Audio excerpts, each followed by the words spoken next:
आगामी सिंहस्थ कुंभमेळा अवघ्या 1.5 वर्षावर येऊन ठेपलाय। याच पार्श्वभूमीवर मुख्यमंत्री देवेंद्र फडणवीस हे 1 जूनला नाशिकमध्ये येऊन शाही स्नानाच्या तारखा जाहीर करणार आहेत। यावेळी साधू महंत यांची बैठक देखील होईल। यंदाचा सिंहस्थ कुंभमेळा हा विशेष असून 56 वर्षांनंतर योग आलेला आहे, ज्यामध्ये 42 पर्वस्नान होणार आहेत। 1.5 महिना हा सिंहस्थ कुंभमेळा सुरू राहील। या सगळ्या संदर्भात आखाडा परिषदेचे प्रवक्ता भक्तीचरण दास यांच्यासोबत संवाद साधलाय आमचे प्रतिनिधी महेश महाले यांनी।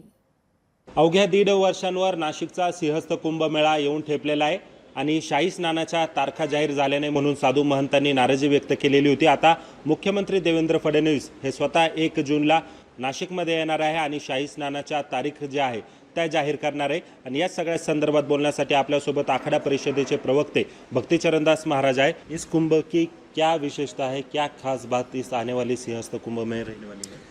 विशेषता ये है ये कुंभ मेला जो 31 अक्टूबर 2026 की शुरू होगा, ये 2028 जुलाई तक ये चलने वाला है। जो 18 महीना तक 18 महीने के अंदर 42 पर्व स्नान होगा। और जो मुख्य शाही स्नान जिसको हम लोग अमृत स्नान कहते हैं, ये 3 स्नान जो है 1.5 महीना के अंदर ये तीनों शाही स्नान होगा। हमारे आखड़ा परिषद के प्रतिनिधि 13 आखड़ा के प्रतिनिधि स्थानिक साधु संतों को रखने के लिए हम लोग मांग किए थे।